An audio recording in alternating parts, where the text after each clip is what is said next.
கிறிஸ்து இயேசுவுக்குள் அன்பாய் அழைக்கப்பட்ட அன்புக்குரிய சகோதர சகோதரிகளே, அனைவருக்கும் மீண்டுமாக பிதாவாகிய தேவனுடைய நாமத்தினாலும் நம்முடைய ஆண்டவராக இயேசு கிறிஸ்துவின் நாமத்தினாலும் அன்பின் வாழ்த்துக்களை தெரிவித்துக் கொண்டு, தேவனுடைய கிருபை நிமித்தமாக அவருடைய பிள்ளைகளாக நம்மை உலகத்திலிருந்து பிரித்தெடுத்து இந்த உலகத்தின் ஞானிகளுக்கும் கல்விமான்களுக்கும் மறைக்கப்பட்ட மிகப்பெரிய தீர்க்க தரிசனங்களையும் அதன் விளக்கங்களையும் இந்த உலகத்தின் கடைசி காலத்தில் நடக்கக்கூடிய சம்பவங்களையும் நாம் பார்க்கும்படியாக தேவன் நமக்கு கிருபை தந்திருக்கிறார்.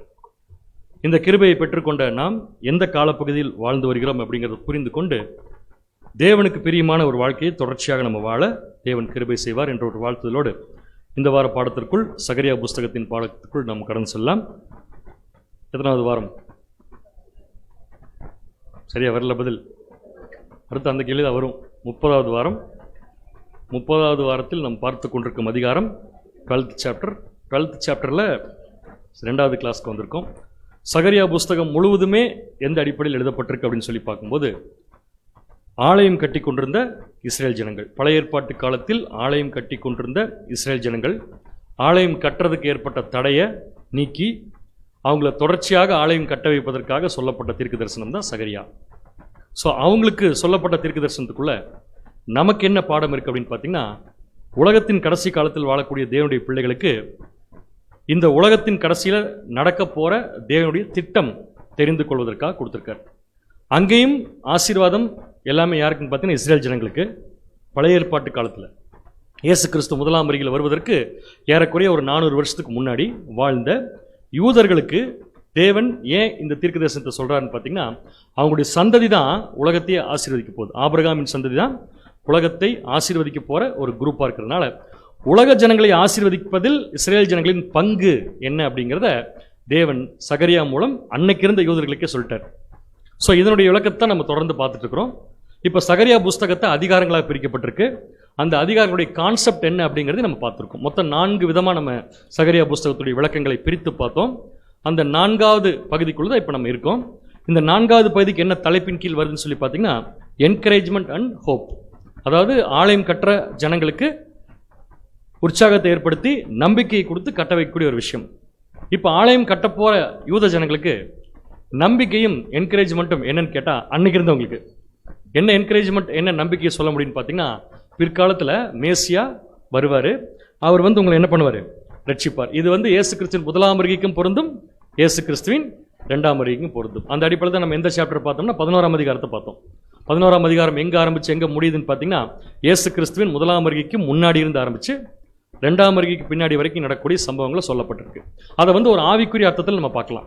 இயேசு கிறிஸ்துவின் முதலாம் வருகையின் போது நடக்கக்கூடிய சம்பவங்களையும் அவங்களுக்கு தீர்க்க தரிசனம் தான், ஆலயம் கட்டிட்டு இருக்கவங்களுக்கு. ஏன்னா அதுக்கு முன்னாடியே ஆலயம் கட்ட போயிட்டாங்க. அதே மாதிரி பின்னாடி வரக்கூடிய சம்பவங்களும் அவங்களுக்கு தீர்க்க தரிசனம் தான்.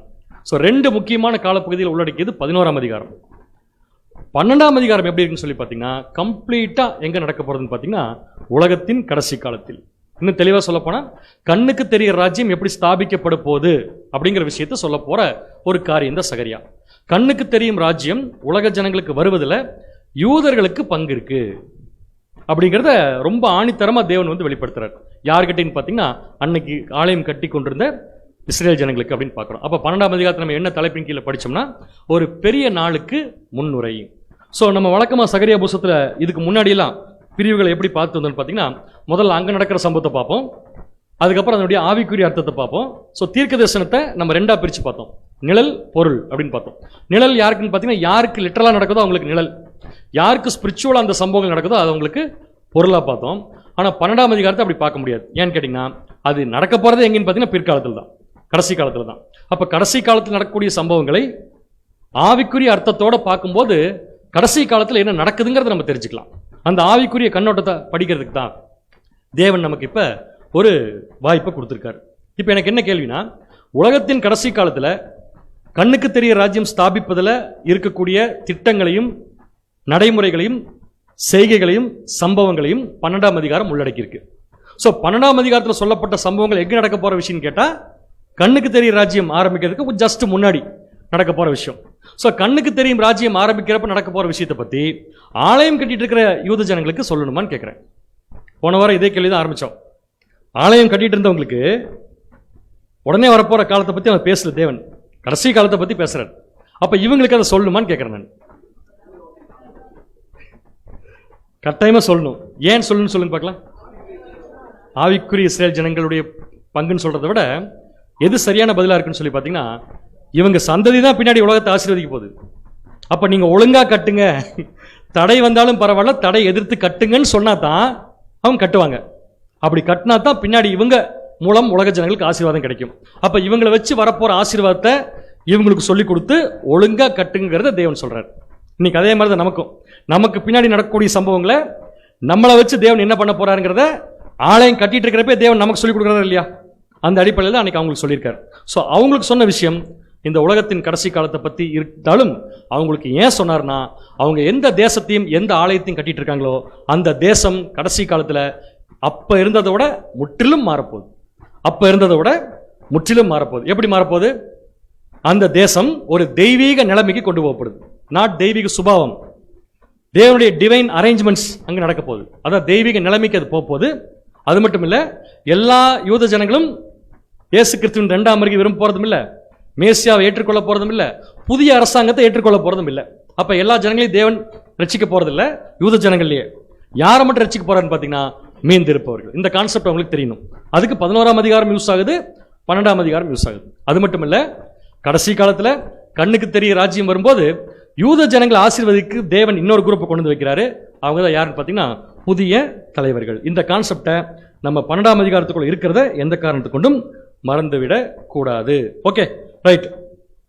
யூத ஜனங்களை வைத்து உலகத்தின் கடைசி காலத்தில் உலகத்தை தேவன் ஆசீர்வதிக்கிற ப்ராசஸை எப்படி ஸ்டார்ட் பண்றாருன்னா, முதல்ல தன்னுடைய கருவியை கையில் எடுக்கிறார். அந்த கருவி யாருன்னு சொல்லி பார்த்தீங்கன்னா இஸ்ரேல் ஜனங்கள். அப்ப இஸ்ரேல் ஜனங்களை தேவன் எப்படி யூஸ் பண்ண போறாரோ அப்படி யூஸ் ஆக போறாங்க. எப்படி யூஸ் பண்ண போறாருங்கிறத அவர் 12ஆம் அதிகாரத்தில் எப்படி ஆரம்பிக்கிறார்னா ஒரு பாரத்தோட ஆரம்பிக்கிறார். வாசிக்கலாம் பாருங்க. சகரியா 12ஆம் அதிகாரம் 1ஆம் வசனம். சகரியா 12ஆம் அதிகாரம் 1ஆம் வசனம்.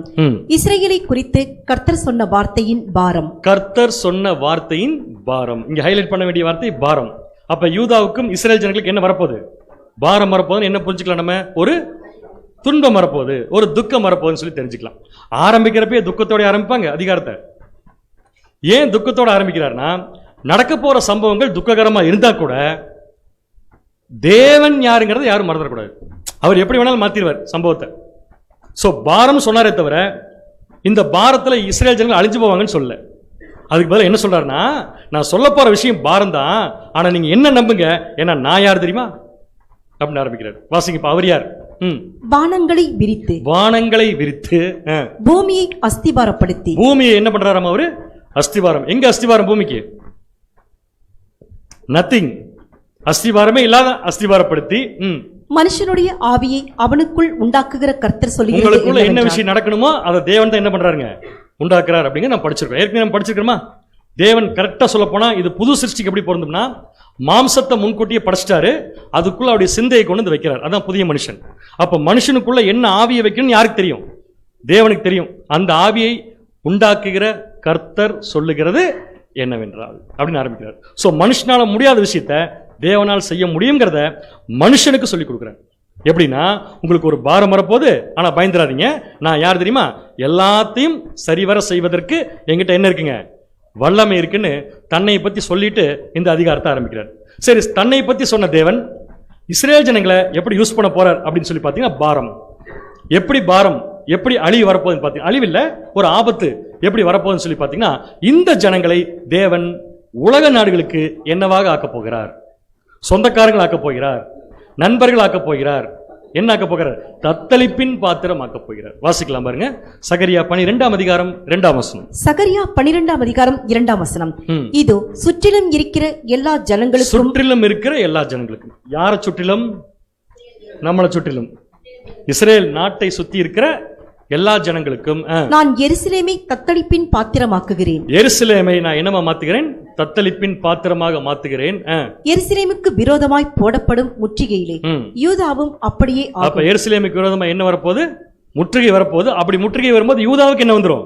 முற்றுகை வரும். போன வாரம் படிச்ச எல்லாம் மொழிபெயர்ப்போம். சோ யூதாவுக்கு முற்றுகை வரப்போகுது, எருசலேமுக்கு முற்றுகை வரப்போகுது. இப்ப நம்ம ஹைலைட்டா படிக்க வேண்டிய முதல் வார்த்தை இந்த வசனத்துல என்ன?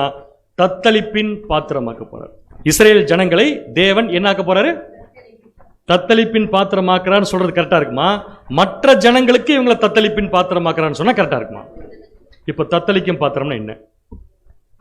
கீழே இருக்கு திருவள்ளுவர் பைபிள்ல. போதை ஏறி தள்ளாட செய்யும் மதுக்கிண்ணம். இப்ப நம்ம என்ன புரிஞ்சுக்கூடாது தப்பா? இஸ்ரேல் ஜனங்களை போதை ஏறி தள்ளாட செய்யும் மதுக்கிண்ணம் ஆத்து போற அர்த்தம் இல்ல. மற்ற ஜனங்களுக்கு இவங்களை பார்த்து ஆட்டம் வரும். நான் ஏற்கனவே சொன்னேன் எப்படின்ட்டு.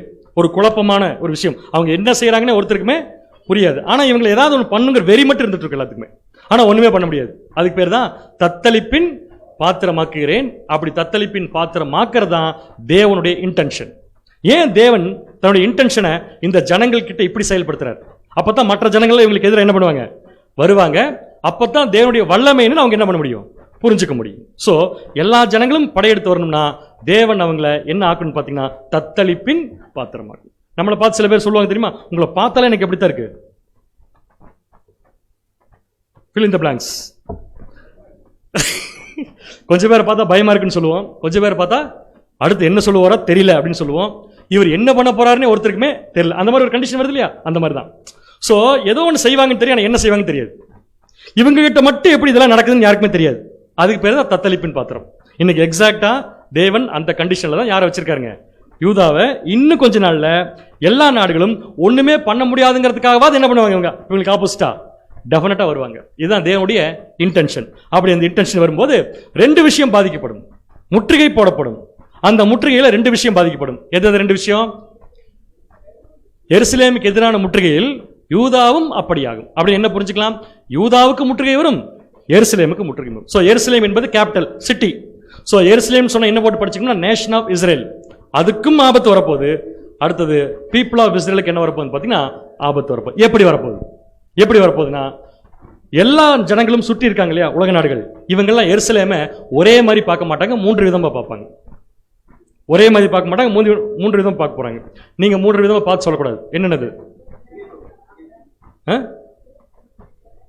தூக்க, பிடிக்க, சொல்லுங்க. விளக்க. நான் எவ்வளவு கஷ்டப்பட்டு அதை ரைமிங்க சொல்லி கொடுத்தேன். தூக்க, தாக்க, முற்றுகை. பரவாயில்ல, வாசிக்கலாம் பாருங்க. சகரியா 12ஆம் அதிகாரம் 3ஆம் வசனம். சகரியா 12ஆம் அதிகாரம் 3ஆம் வசனம். அந்நாளிலே நான் எருசலேமை சகல ஜனங்களுக்கும் பாரமான கல்லாக்குவேன். முதல் பாயிண்ட் தத்தளிப்பின் பாத்திரமாக்குவேன். அந்த தத்தளிப்பின் பாத்திரமாக்குற ப்ராசஸ் தான் இப்படி நடக்குது. சோ முதல்ல என்ன பண்ண போறாரமா? எருசலேமை சகல ஜனங்களுக்கு என்ன ஆக்குவேன்? அப்ப சகல ஜனங்களுக்கு பாரமான கல்லாக்கணும். இவங்க யாரோ தூக்குவாங்க, இவங்க யாரோ தூக்கி வைப்பாங்க. அப்படி தூக்கி வைக்கிறவங்களே இது வெட்டும், தூக்கி வைக்கிறவங்களே அமுக்கும். அந்த அளவுக்கு பாரமாயிருமாமா. சோ தூக்குறது கொஞ்சம் பேர். அடுத்தது அதை கிளப்புகிற யாவரும் சிதைக்கப்படுவார். அப்படின்னு என்ன அர்த்தம்? அதை தாக்க கிளப்புறது என்ன அர்த்தம்? ஏதோ ஒரு தொந்தரவு கொடுக்கிறதுக்கு. சோ அந்த மாதிரி பண்ற எல்லாரும் என்ன பண்ணப்படுவார்கள்? சிதைக்கப்படுவார்கள். மூணாவது பாயிண்ட், பூமியில் உள்ள ஜாதிகள் எல்லாம் அதற்கு விரோதமாய், அதுக்கு பேர் தான் முற்றுகை. சோ இந்த முற்றுகை நடக்குமா? எங்க படிச்சிருக்கோம் முற்றுகை நடக்குன்னு? என்ன சப்ஜெக்ட்ல?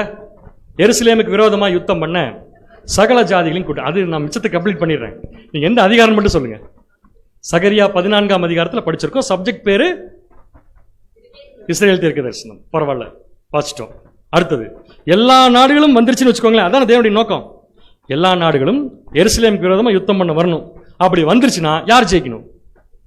கர்த்தர் புறப்பட்டு அந்நாளில் அவங்க கூட என்ன பண்ணுவாரு அப்படின்னு என்ன புரிஞ்சுக்கலாம்? கண்டிப்பா இவங்களோட தேவன் என்ன பண்ண போறாரு? காப்பாற்ற போறாரு. எப்படி யுத்தம் பண்ண போறாரு? எதிரிகள் குதிரை மேல ஏறியில வருவாங்க, எப்படி காப்பாற்ற வருவீங்களா? குருட்டாட்டம் மறந்துக்கல. சகரியா 12ஆம் அதிகாரம் 4ஆம் வசனம். சகரியா 12ஆம் அதிகாரம் 4ஆம் வசனம்.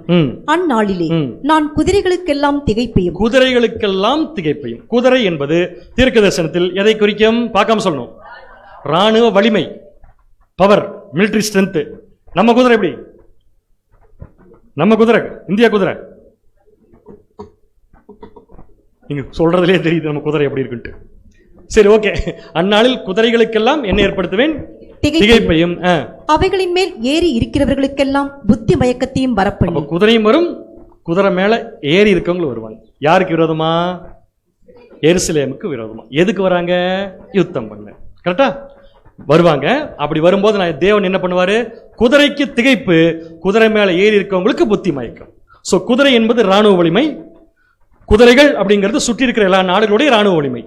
எல்லா நாடுகளுடைய ராணுவம் வந்தாலும் அந்த ராணுவத்துக்கு தேவன் என்ன கொடுக்க போறான்னு பாத்தீங்கன்னா திகைப்பு. சோ திகைப்புங்கிறது ஆங்கிலத்தில் எப்படி இருக்குன்னா அஸ்டானிஷ்மெண்ட் அப்படின்னு இருக்கு. அஸ்டானிஷ்மெண்ட் கிடையாது, ஃபியர் அப்படின்னு படிச்சோம் போன வாரமே. மொழிபெயர்ப்பு தப்புன்ட்டு. அப்ப எல்லா நாடுகளும் தங்களுடைய ராணுவத்தை என்னதான் கொண்டு வந்து கொடுத்தாலும் அந்த ராணுவத்துக்கு இந்த ராணுவத்தை பார்த்தா எப்படித்தான் இருக்கும்? கண்டிப்பா பயம். நடக்குதா இல்லை? இன்னைக்கு எல்லா நாடுகளுடைய குதிரையும் இன்னைக்கு என்ன ஆயிட்டு இருக்குதுங்க? பயந்துட்டு தான் இருக்குது. அடுத்தது குதிரை மேல ஏறி இருக்கவங்களுக்கு புத்தி மயக்கம். அப்படின்னு என்ன அர்த்தம்?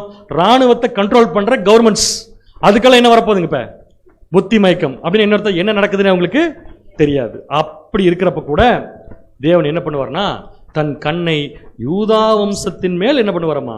திறந்து வச்சு ஜனங்களுடைய எல்லா குதிரைகளுக்கும் என்ன உண்டு பண்ணுவேன்? So what is குருட்டாட்டம்?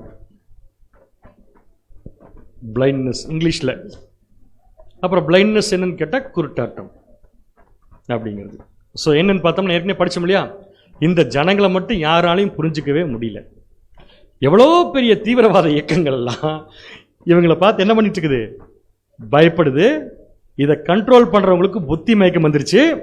குதிரைகளுக்கும் புத்தி மயக்கம் மேலே ஏறிகளுக்கு குருட்டாட்டத்தை உண்டு பண்ணுவேன்னு என்ன அர்த்தம்னா, இந்த ஜனங்களுக்கு விரோதமாக வரக்கூடிய எல்லா பவர்ஸும் எப்படி திரும்பி போகும்னா, வர்றப்ப நல்லா இருப்பாங்க, திரும்பி போறப்ப பைத்தியம் முடிச்சு போவாங்கன்னு அர்த்தம் தான். இதான் கரெக்டான பதில். அப்படிதான் ஒருத்தர் எழுதியிருக்காரு. இதையும் படிச்சுட்டோம் நம்ம ஏற்கனவே. ஆங்கிலத்தில் அந்த வார்த்தை எப்படின்னா பிளைண்ட்னஸ், மேட்னஸ், பேனிக். பிளைண்ட்னஸ்னா குருடு, மேட்னஸ்னா புத்தி மயக்கம், பேனிக்னா பயம். இது மூணு தான் எல்லா ஜனங்களுக்கும் இவங்களை பார்த்தா வரப்போகுது. ஆனா தேவன் இந்த ஜனங்களை எப்படி வச்சிருக்காருன்னா, எல்லா நாடுகளுக்கும் என்ன வந்தாலும் சரி, தேவன் யூதா வம்சத்தின் மேல் தன் கண்களை என்ன பண்றாரமா? திறந்து வைக்கிறார். கண்ணை திறந்து வைக்கிறாங்க எப்படி புரிஞ்சுக்கலாம்? அவர் கண்ணு மாதிரி வச்சுக்கிறார் அவங்கள. கரெக்டா? கண்ணு மாதிரி வச்சுக்கிறார். அப்ப கண்ணு மாதிரி வச்சுக்கிறாரு, கண்ணுக்குள்ள வச்சுக்குவாரா? அப்ப இதுக்கு என்ன மீனிங்? யூதா வம்சத்தின் மேல் என் கண்களை திறந்து வைத்தனா என்ன மீனிங்? கண்ணுக்குள்ளே வச்சுக்கிறாருன்னு அர்த்தம். ஸோ கண்ணுக்குள்ள எப்படி வச்சுக்க முடியும்? எப்படி வச்சுக்க முடியும்னா, இந்த ஜனங்களை பாதுகாக்கிறதுக்கு தேவன் தன் சார்பா யாரோ ஒருத்தர் ஏற்பாடு பண்ணணும். அந்த தன் சார்பா ஏற்படுத்த போறவங்க தேவனுக்கு கண்ணு மாதிரி இருக்கணும். புரிஞ்சா நான் சொல்றது? அப்பதானே தேவன் அவங்க மேல கண்ணை வைக்க முடியும், பாதுகாக்க முடியும். அப்படின்னா யார் தேவனுடைய சார்பா இந்த ஜனங்களை தேவன் பார்த்துக்கிற மாதிரி பார்த்துக்க போறது? இன்னும் சொல்ல போனா தேவனே அங்க இருந்தா எப்படி பார்ப்பாரோ அப்படி பார்த்துக்க போறாங்க. அப்படி ஒரு குரூப்பை தேவன் கொண்டு வர போறார். அதைத்தான் ப்ராஃபஸி சொல்லுது, யூதா வம்சத்தின் மேல் என் கண்களை நான் என்ன பண்றேன்? திறந்து வைப்பேன். அப்படின்னா யார் வரப்போறா? தேவனுடைய கண்ணு மாதிரி. வாசிக்கலாம். சகரியா 12:5. சகரியா 12:5. எருசலேமின் குடிகள் சேனைகளின் கர்த்தராகிய தங்கள் தேவனுடைய துணையினால் எங்களுக்கு பெலனானவர்கள் என்று அப்போது யூதாவின் தலைவர் தங்கள் இருதயத்திலே சொல்லுவார்கள். ஒரு புது குரூப் இந்த இடத்துல இன்ட்ரோடியூஸ் ஆகுது, அறிமுகப்படுத்தப்படுது. வசனத்துடைய விளக்கத்தை ரொம்ப அதிகமா பார்க்க வேண்டாம், அதை அப்படியே தள்ளி பார்க்கலாம் கொஞ்சம்.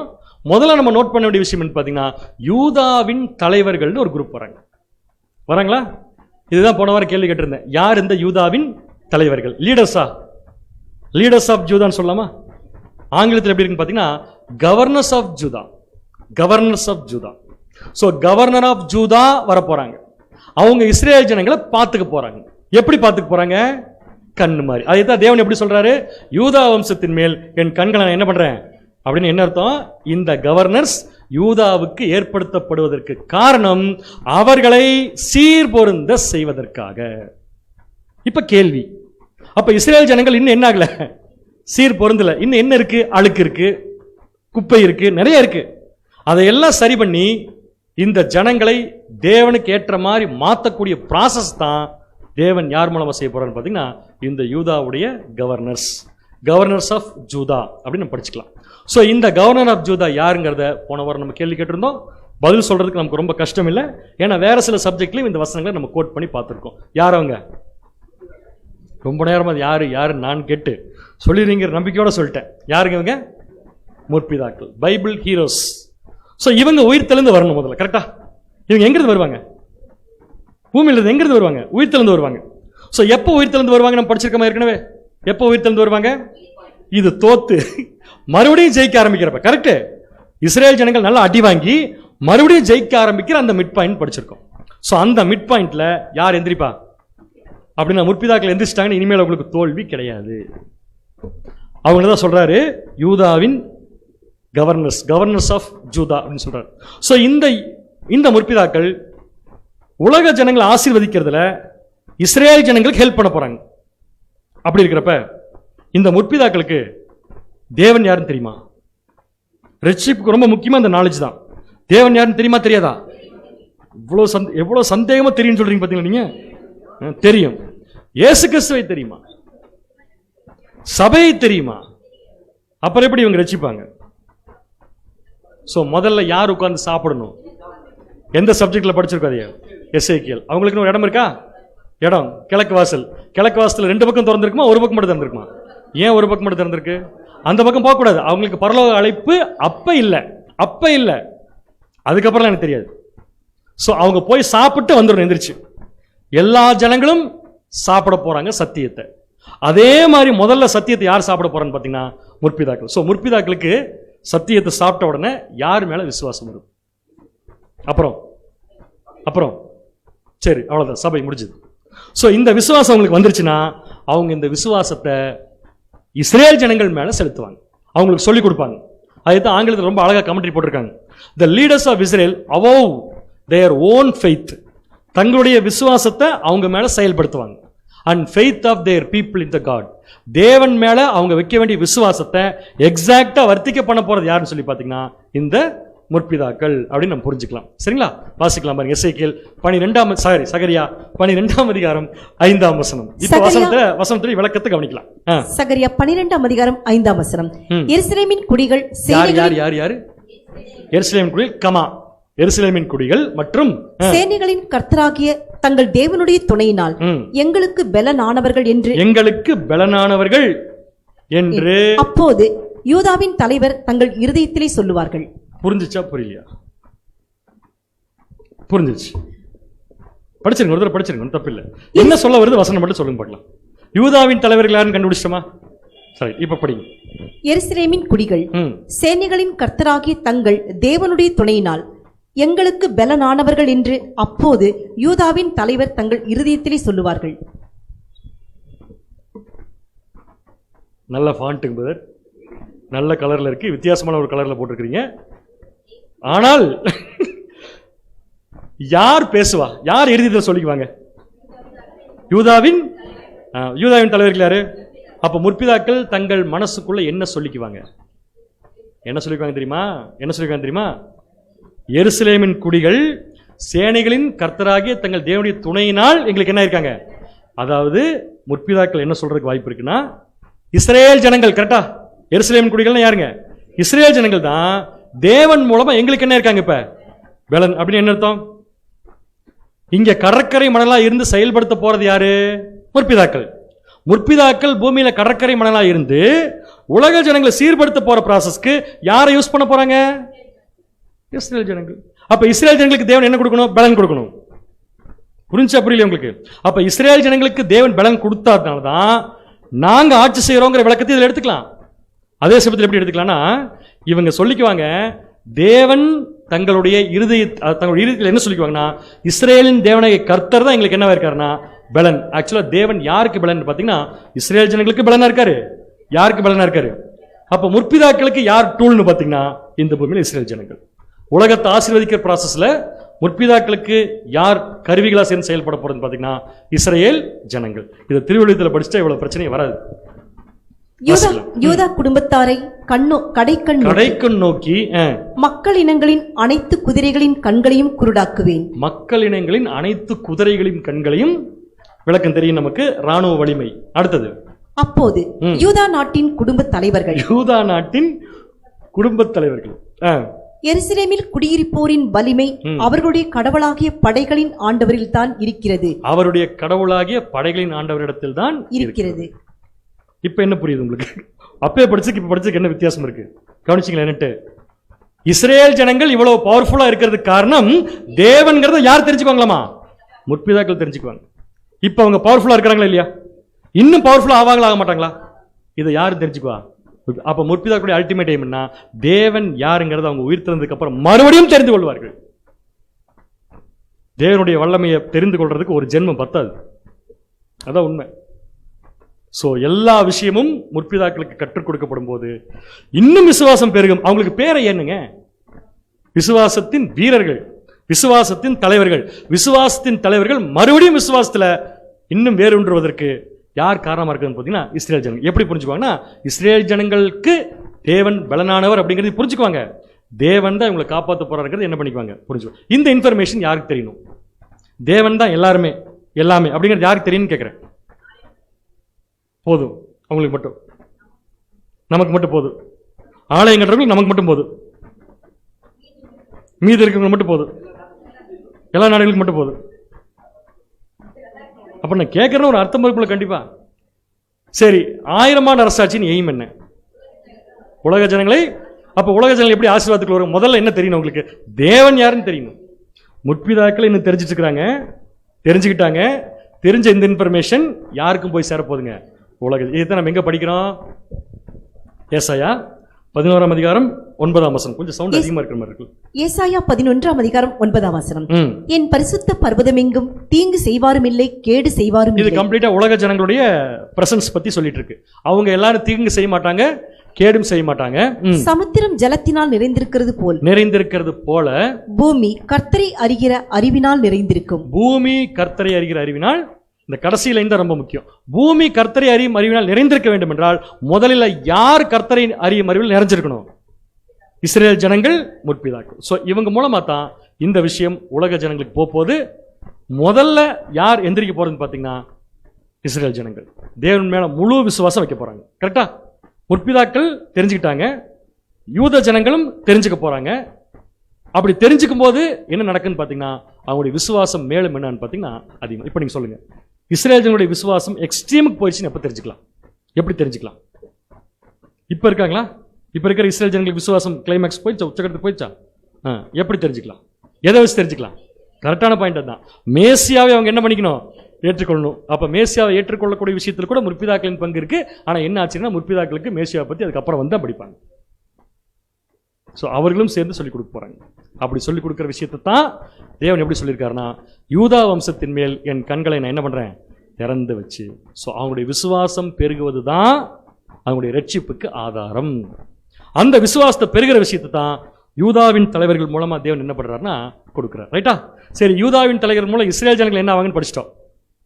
யூதாவின் தலைவர்கள் என்ன ஆவாங்க? சரி, யூதாவின் தலைவர்கள் யார்? முதல்ல என்ன ஆவாங்க? அவங்க உயிர் திறந்ததுக்கு அப்புறம் என்னென்னவோ ஆவாங்க. என்ன? சகரியா 12ஆம் அதிகாரம் 6ஆம் வசனம். சகரியா 12ஆம் அதிகாரம் 6ஆம் வசனம். அந்நாளிலே யூதாவின் தலைவர், அந்நாளிலே நல்லா கவனிச்சுக்கோங்க, எல்லாம் விசுவாசம் வந்தாச்சு. இஸ்ரேல் ஜனங்கள் மேசியாவை ஏற்றுக்கொண்டார்கள், கம்ப்ளீட் ஃபெய்த்தில் இருக்கிறாங்க. அந்த நாளிலே யூதாவின் தலைவரை விறகுகளுக்குள்ளே எரிகிற அக்கினி அடுப்புக்கும். நல்லா நோட் பண்ணிக்கோங்க. கம்பேரிசன் கொஞ்சம் நம்ம கேஜி பைபிள்ல புரிஞ்சுக்கிறது கொஞ்சம் கடினமா இருக்கும். இருந்தாலும் திருப்பி திருப்பி படிக்கிறப்ப அதை நினைவுக்குள்ள கொண்டு வந்துடலாம். யூதாவின் தலைவரை, நாட் இஸ்ரேல் ஜனங்களை. இஸ்ரேல் ஜனங்களை பத்தி பேசலங்க. யாரை பத்தி பேசிட்டு இருக்கு? யூதாவின் தலைவர்களை. விறகுகளுக்குள்ளே எரிகிற அக்கினி அடுப்புக்கும். விறகுக்குள்ளே எரிகிற அக்கினி அடுப்பு. அப்ப யூதாவின் தலைவர்கள் என்னவா மாறிட்டாங்க? இப்ப அக்னியா மாறிட்டாங்கன்னு சொல்லுவோன்னு எனக்கு தெரியும், அதனாலதான் நிறுத்தினேன். அடுப்பா மாறிட்டாங்கன்னு இருக்குதுங்க. நல்லா பாருங்க, கரெக்ட் தானே? அடுப்பா தானே பேர் மாறி இருக்காங்க. என்னங்க யூதாவின் தலைவர் போய் அடுப்பா மாறி இருக்காங்கன்னு சொல்றீங்க? இப்ப உங்க எல்லாத்துக்கும் எது ஞாபகம் இருக்குமா? நம்ம வீட்டு அடுப்பு கண்ணங்கரை. அதை பத்தி இங்க பேசல, அதுக்கு ஒரு விளக்கம் இருக்கு, பார்க்கலாம் தொடர்ந்து. அடுத்தது நெக்ஸ்ட் பாயிண்ட். வைக்கோல் கட்டுகளுக்குள்ளே எரிகிற தீவட்டிக்கும் ஒப்பாக்குவேன். இப்போ நீங்க சொல்றது கரெக்ட். நெருப்பு வைக்கோல் கட்டுகளுக்குள் எரிகிற தீவட்டி, சாதாரண தீவட்டி இல்ல. யூதாவின் தலைவர் என்னவா மாத்த போறாராமா? வைக்கோல் கட்டுக்குள்ள எரிகிற தீவட்டி. அப்ப வைக்கோல் நல்லா கட்டி வச்சு உள்ள ஒரு தீவட்டி வச்சா என்ன ஆகும்? எரியும். சூப்பர், அருமையான பதில். ஓகே, எரியும். தீவட்டிக்கு ஒப்பாவேன். அடுத்தது அவர்கள் யார்? அவர்கள் யார்? யூதாவின் தலைவர். கரெக்ட். முற்பிதாக்கள் வலதுபுறமும் இடதுபுறமுமாக புறப்பட்டு, டைரக்ஷன் தான், வலதுபுறமும் இடதுபுறமும் புறப்பட்டு சுற்றிலும் இருக்கிற எல்லா ஜனங்களையும் பட்சிப்பார்கள். யார் இந்த சுற்றிலும் இருக்கிற எல்லா ஜனங்கள்? சுத்தி வந்து நிக்கிற ஜனங்கள். யார சுத்தி நிக்கிற ஜனங்கள்? முற்றுகை போட்ட ஜனங்கள். சோ முற்றுகை போட்ட ஜனங்களுக்கு என்ன பண்ணுவாங்கன்னா பட்சிப்பார்கள். யார் பட்சிப்பா? முற்பிதாக்கள். ரைட். அடுத்தது, எருசலேம் திரும்பவும் தன் ஸ்தானமாகிய எருசலேமிலே குடியேற்றப்பட்டிருக்கும். எருசலேம் மறுபடியும் எருசலேமில் குடியேற்றப்பட்டிருக்கும். என்னது? எருசலேம் மறுபடியும் முதல் குடியேற்றப்படும். நாங்க வீடு காலி பண்ணிட்டு அதே வீட்டுக்கு குடி போறோம். நான் சொல்றது கரெக்ட் தானே? நாங்கள் இந்த வீட்டை காலி பண்ணி விட்டு மறுபடியும் வந்து இதே வீட்டில் குடியிருப்போம். புதுசு. நீங்க ஏதோ புதுசா சொல்றீங்க எனக்கு தெரியும். சரி, 4 பாயிண்ட் இருக்கு இந்த வசனத்துல. என்னன்னு கவனிக்கலாமா? முதல்ல, யூதாவின் தலைவர்கள் என்ன ஆக்குவாரு? அடுப்பாக்குவார். வேண்டாம், அது தமிழ் டிரான்ஸ்லேஷன் அப்படி இருக்கு. விறகுக்குள் எரிகிற அக்கினி அடுப்புக்கும். 2வது, வைக்கோல் கட்டுக்குள் எரிகிற தீவட்டிக்கும் ஒப்பாவேன். So 2 comparison முற்பிதாக்களை. எதுக்காக இப்படி ஆக்குறாரு? சுற்றி நிற்கிற எதிரிகளை பட்சிக்கணும். ஏன்னா இஸ்ரேல் ஜனங்கள் சரியாயிட்டாங்க, இப்ப ஃபுல் ஃபெய்த்துக்கு வந்துட்டாங்க. இப்ப சுத்தி நிற்கிற எதிரிகள் என்ன பண்ணணும்? இப்ப பட்சிக்கணும். எப்படி பட்சிப்பாங்கன்னா, அவங்க புறப்பட்டு போவாங்க. எப்படி புறப்பட்டு போவாங்கன்னா, வலதுபுறம் இடதுபுறமாய் புறப்பட்டு சுற்றிலும் இருக்கிற எல்லா ஜனங்களையும் பட்சிப்பார்கள். பட்சிக்கிற அளவுக்கு இவங்க யாரு? நெருப்பாவும் இருக்காங்க, அடுப்பாவும் இருக்காங்க. ஓகே, பட்சிப்பார்கள். அப்படி பட்சிக்கும் போது கம்ப்ளீஷன்ல என்ன ஆகுனா, எருசலேம் திரும்பவும் தன் ஸ்தானமாகி எருசலேமில் என்ன பண்ணப்பட்டிருக்கும்? குடியிருக்கப்பட்டிருக்கும். ஸோ முதல்ல யூதாவின் தலைவர்கள் என்ன ஆக்குறாருன்னா, விறகுகளுக்குள்ளே எரிகிற அக்னி அடுப்புக்கும் வைக்கோல் கட்டுக்குள் எரிகிற தீவட்டிக்கும் ஒப்பாக்குவேன். அப்படி ஒரு கண்டிஷன் கொண்டு போக போறார். இது அப்படியே திருவள்ளுவர் பைபிள்ல வாசிக்கலாம். அந்நாளில் நான் யூதாவின் குடும்ப தலைவர்களை விறகுகளுக்கிடையில் வைத்த நெருப்பு சட்டி போலும். இப்ப அடுப்பு வராது. இப்ப என்ன வரும்? நெருப்பு சட்டி. என்ன நெருப்பு சட்டி? விறகுகளுக்கிடையே வைத்த நெருப்பு சட்டி போலும். வைக்கோல் கட்டுகளுக்குள் தீப்பந்தம் போலும் ஆக்குவேன். வைக்கோல் கட்டுக்குள் வைக்கக்கூடிய தீப்பந்தம் போலவும் நான் என்ன பண்ணுவேன்? வைக்கோல் கட்டுக்குள்ளே தீப்பந்தம் வைப்பாங்க. தீப்பந்தத்தை எடுத்து மேலே தூக்கி வைப்பாங்க. இதுலயா? ஸோ வைக்கோல் கட்டுக்குள்ள வைக்கிறாங்கன்னா அது தூக்கி வெளிச்சம் கொடுக்கறதுக்கு இல்ல, அழிக்கிறதுக்கு. அடுத்தது, அவர்கள் தங்களை சூழ்ந்துள்ள மக்கள் இனங்கள் அனைத்தையும் வலப்பக்கமும் இடப்பக்கமுமாய் அழித்தொழிப்பார்கள். வலப்பக்கமும் இடப்பக்கமாய் அழித்தொழிப்பார்கள். எருசலேம் மக்களோ முன்பு இருந்த இடமாகிய எருசலேமிலேயே குடியிருப்பார்கள். அவர்கள் வீடு காலி பண்ணி விட்டு அதே வீட்டுக்கு வந்து மறுபடியும் என்ன பண்ணிடுவாங்க? குடியிருவாங்க. ஸோ இந்த 4 பாயிண்ட்டும் திருவள்ளுவத்திலையும் வச்சாச்சு. அப்ப இஸ்ரேல் ஜனங்களுக்கு தேவன் கொடுக்கிற கம்பேரிசன்ங்கிறது தனி, முற்பிதாக்களுக்கு தேவன் கொடுக்கிற கம்பேரிசன் தனி. ஆனா இதுக்கு முன்னாடி தேவன் ஏற்கனவே ஒருத்தர் எப்படி சொல்லியிருக்காருன்னா, இஸ்ரேல் ஜனங்களை எப்படி சொல்லியிருக்காருன்னா அக்னி கோப்பிட்டு தான் சொல்லியிருக்காரு. வாசிக்கலாம். ஒபதியா 1ஆம் அதிகாரம் 18ஆம் வசனம். ஒபதியா 1ஆம் அதிகாரம் 18ஆம் வசனம். யாக்கோபு வம்சத்தார் அக்னியும். யாக்கோபு வம்சத்தார் யாருங்க? அப்ப இவங்களுக்குள்ள ஏற்கனவே இந்த ப்ராப்பர்ட்டி இருக்கு. அக்னியும். யோசேப்பு வம்சத்தார் அக்னி ஜுவாலையுமாய் இருப்பார்கள். அக்னி ஜுவாலையுமாய் இருப்பார்கள். ஏசா வம்சத்தாரோ வைக்கோல் துரும்பாய் இருப்பார்கள். ஒரு கம்பேரிசன் கொடுத்தார். அப்படின்னு என்ன அர்த்தம்? ஏசா வம்சத்தாரை இவங்க அழிக்க போறாங்கன்னு அர்த்தம். வைக்கோல் மாதிரி இருக்காங்க ஏசா வம்சத்தார், யோசேப்பின் வம்சத்தார் நெருப்பு மாதிரி இருக்காங்க அப்படின்னு சொல்லியிருக்காரு. இந்த கம்பேரிசன் தான் இங்கேயும் கொடுத்திருக்காரு. பட் இங்க கொஞ்சம் வித்தியாசமா கொடுத்திருக்காரு. எப்படின்னா, யூதாவின் குடும்ப தலைவர்களை விறகுகளுக்கு இடையே வைத்த நெருப்பு சட்டி மாதிரி ஆக்கியிருக்க அப்படின்னு சொல்றாரு. இப்ப சொல்லுங்க பார்க்கலாம், யார் விறகுகளுக்கு இடையே வைத்த நெருப்பு சட்டியை பார்த்து இது நினைச்சுக்க வேண்டாம். இந்த பிக்சரை இதுவே நினைச்சு நீங்க திங்க் பண்ண வேண்டாம். விறகுகளுக்கு இடையே வைத்த நெருப்பு சட்டி. ஸோ நெருப்பு சட்டியை விறகு கடையில் எதுக்கு வைப்பாங்க? மற்ற விறகெல்லாம் எரியறதுக்கு. சரியான பதில்.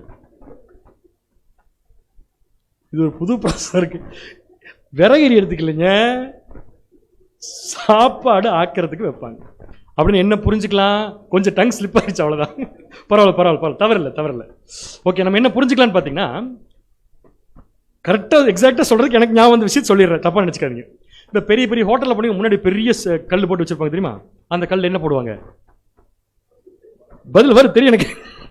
அந்த கல்ல பரோட்டா போடுவாங்க, தோசை சுடுவாங்க. ஏன் கல்லில் போடுறாங்க? கல் என்ன இருக்கு? சூடா இருக்கு. அப்ப யூதாவின் தலைவர்கள் என்னவா இருப்பாங்க? எந்த அளவுக்கு சூடா இருப்பாங்க? ஒரு கல்லு நெருப்பை வாங்கி வாங்கி வாங்கி எப்படி இருக்கும்? சூடா இருக்குமோ அந்த மாதிரி யூதாவின் தலைவர்கள் இருப்பாங்க. ஏதாவது மேல பட்டுச்சுன்னா எப்படி மாத்தணுமோ அப்படி மாத்தி போடுவாங்க. சோ நெருப்பை சேகரித்து ஹீட்டை ப்ரொடியூஸ் பண்ற ஒரு குரூப், அதான் சட்டி. கரெக்டானே? நெருப்புல ஒண்ணே டைரக்டா கொட்டுவோமா? எதையும் கொட்ட. அப்ப சட்டியினுடைய வேலை என்ன? நெருப்புல இருந்து ஹீட் அப்சர்வ் பண்ணி வச்சு தன்னை சூடாக்கி தன் மேல் விழக்கூடிய பொருட்களை மாற்றுவது. அதே மாதிரிதான் யூதாவின் தலைவர்கள் எப்படி இருப்பாங்கன்னா, எப்பேற்பட்ட உலக ஜனங்களையும் என்ன பண்ணிடுவாங்கன்னா அழிக்கிற அளவுக்கு அவங்க கிட்ட என்ன இருக்காமா? அக்னி இருக்கு, பவர் இருக்கு. புரிஞ்சவங்களுக்கு இது முதல் கம்பேரிசன். இரண்டாவது கம்பேரிசன் என்ன? முதல் கம்பேரிசன் முதல்ல முடிச்சிடலாம். அந்நாட்களில் யூதாவின் தலைவர்களை இல்ல, ஃபர்ஸ்ட் கம்பேரிசன் விறகுகளுக்கு இடையே வைத்த நெருப்பு ஒப்பாக்குவேன். இரண்டாவது பாயிண்ட், வைக்கோல் கட்டுகளுக்குள்ள எரிகிற தீவட்டிக்கும் ஒப்பாக்கு. எதுக்கு ரெண்டு கம்பேரிசன்? அங்க அந்த அடுப்பு அப்படிங்கிற ஒரு வகையில் சொன்னார், சட்டி அப்படிங்கிற ஒரு வகையில் சொன்னார். இங்க வைக்கோலுக்குள் வைத்திருக்கிற தீப்பந்தத்துக்கு ஒப்பாக்கிட்டார். அங்க என்ன கண்டுபிடிச்சோம்னா சுட்டு எரிச்சிருவாங்கன்னு கண்டுபிடிச்சோம். அப்ப அதே சுட்டரிக்கிறவங்களை எதுக்கு மறுபடியும் அக்னி கூப்பிட்டு சொல்லணும்? நல்லா கவனிங்க, வைக்கோல் நெருப்பு உலகக்குழு. அவர் நெருப்பா வச்சிருப்பேன்னு சொல்ல, வைக்கோலுக்குள் எரிகிற நெருப்பு, தீவட்டி. வைக்கோல் மாதிரி இருக்கிறவங்கள அழிச்சிருவாங்க. சரியான பாயிண்ட் தான். Consuming speed. ஒரு புல் எப்படி எரியும் தெரியுமா? தீ பிடிச்சா அந்த மாதிரி எரிவாங்க. அப்படின்னு என்ன அர்த்தம்? இவங்க எல்லா உலக நாடுகளையும் சுட்டரிக்கிறது மட்டும் இல்ல, இவங்க சுட்டரிக்கிற ஸ்பீடு எப்படி இருக்குன்னு பாத்தீங்கன்னா, ஒரு வைக்கப்புல்குள்ள நெருப்பு போட்டா எப்படி இருக்கும் அந்த மாதிரி இருப்பாங்க. புரிஞ்சா? 2 பாயிண்ட் புரிஞ்சா? அடுத்து 3வது பாயிண்ட் போலாமா? இந்த முற்பிதாக்கள் புறப்பட்டு போவார்கள். எப்படி? சட்டி மாதிரி, அதுக்கப்புறம் சீக்கிரம் அழிக்கிற நெருப்பு மாதிரி புறப்பட்டு போவாங்க. எதுக்கு போறாங்க? பட்சிக்கிறதுக்கு. யாரை பட்சிக்கிறதுக்கு? சுற்றிலும் இருக்கிற ஜனங்களை. எந்த பக்கம் போறாங்க? வலதுபுறம் இடதுபுறம், வலதுபுறம் இடதுபுறம். ஆனா கவனிச்சீங்கன்னா, வலதுபுறம் இடதுபுறம் இல்லாம அடுத்த லைன்ல என்ன போட்டாங்க அப்படின்னா, வலது இடது மட்டும் போவாங்களா, சுற்றிலும் போவாங்களா? இல்ல பேர் வலது இடதுன்னு தானே போட்டிருக்கு. அதாவது சுற்றிலும் போய் வலது இடது போவாங்க. இது பயங்கரமா ஒரு சைடு போய் 2 பக்கம் சுத்தி வரும். ஸோ இது ஒட்டுமொத்தமா பார்க்குறப்ப என்னன்னா சுற்றிலும் தான். ஆனால் நம்ம தமிழ் பைபிள் என்ன போட்டாங்கன்னா, வலதுபுறம் இடதுபுறம். ஆக்சுவலாக அதோடைய ஒரிஜினல் பைபிளில் போய் பார்த்தோம்னா ரைட் ஹேண்ட் அப்படின்னு இருக்கு இல்லையா, அதனுடைய டைரக்டான இங்கிலீஷ் வார்த்தை என்னன்னு சொல்லி பார்த்தீங்கன்னா south. So they will go south. சவுத்னா தமிழில் தெற்கு. அதுக்கே தெற்கு இப்படி ஆகுது, தெற்கு. ரைட்னா தெற்கு, லெஃப்ட்னா நார்த். அப்ப முற்பிதாக்கள் பட்சிக்கிற அக்னி போல எந்த டைரக்ஷன் போவாங்க? அப்படி இப்படியும் இப்படியும். அப்படின்னு என்ன அர்த்தம்? மேலையும் கீழையும். அப்ப மேலையும் கீழையும் பட்சிக்க வேண்டிய ஆட்கள் இருக்காங்க. கரெக்டான? கீழே பட்சிக்க வேண்டியவங்க யாரு? பூமியில. என்னமோ சொல்றீங்க, எனக்கு புரியல. எனக்கு முஸ்லீம் கேக்குது. எனக்கு சுற்றி இருக்கிற நாடுகள், அரபு கண்ட்ரிஸ் மட்டுமா வரப்போகுது? 195 நாடுகள் வரப்போகுது. படிச்சிருக்கோம் நம்ம. ஸோ கீழையும் மேலையும் அழிக்க வேண்டிய ஆட்கள் இருக்காங்க. கீழே யார் இருக்காருன்னா அழிக்க வேண்டிய உலக ஜனங்கள், மேலே யார் இருக்காங்கன்னா அழிக்க வேண்டிய சாத்தானுடைய டிவைசஸ். இன்னும் சொல்ல போனா இந்த 2 ப்ராசஸையும் எக்ஸிக்யூட் பண்ண போறது யாருன்னு பார்த்தீங்கன்னா முற்பிதாக்கள் தான். இப்போ நமக்கு ஒரு கேள்வி வரும், கண்ணுக்கு தெரிய ராஜ்யம் வர்றப்ப சாத்தானுடைய பவர் கம்ப்ளீட்டா என்ன ஆகணும்? டவுன் ஆகணும். சாத்தானுடைய பவர் எந்த நேரத்தில் இருக்குது? பூமியிலும் இருக்கு, வானத்திலும் இருக்கு. ஸோ இவங்களுடைய வேலை என்ன தெரியுமா? கம்ப்ளீட்டா சாத்தானுடைய பவர் அழிக்கணும்னா முதல்ல பூமியில் இருக்கிற சாத்தானுக்கு சப்போர்ட் பண்ற அவனுடைய ஆட்கள் அழிக்கணும். கரெக்டா? அப்போ உலக நாடுகள் எல்லாத்தையும் அழிச்சாச்சுன்னா சாத்தானுடைய கருவிகள் அழிச்சிரும். அப்போ ஆட்டோமேட்டிக்கா சாத்தானுக்கு என்ன வந்துருங்க? அழிவு வந்துடும். இதெல்லாம் நம்ம எங்க படிச்சிருக்கோம் தெரியுமா? 1000 ஆண்டு அரசாட்சியினுடைய கடைசி காலத்துல சாத்தான் அழிய போறதை பத்தி ரெவலேஷன்ல படிச்சிருக்கோம். சாத்தானுடைய பவர் கண்ணுக்கு தெரியும் ராஜ்யம் ஆரம்பிக்கும் போதே சுத்தமா இந்த பூமியில இருக்கவே இருக்காது. ஸோ சாத்தானுடைய பவர் இப்ப இருக்கா இல்லையா? இப்ப 1000 ஆண்டு அரசாட்சி ஆரம்பிச்சா கூட சாத்தானுடைய பவர் இருக்கா இல்லையா? ஒட்டு மொத்தமா சாத்தானுடைய பவர் எப்ப நின்று போகும்னு பாத்தீங்கன்னா முற்பிதாக்கள் சார்ஜ் எடுக்கும் போது தான், சார்ஜ் எடுத்து எக்ஸிக்யூட் பண்ணும் போது தான் நின்று போங்கிறது தான். வலதுபுறமும் இடதுபுறம் அவங்க என்ன பண்ணுவாங்க? புறப்பட்டு சுற்றிலும் இருக்கிற எல்லா ஜனங்களையும் என்ன பண்ணுவாங்கன்னா பட்சிப்பார். 3 பாயிண்ட் படிச்சிட்டுமா? முதல் பாயிண்ட், யூதாவின் தலைவர்களை என்ன ஆக்குவேன்?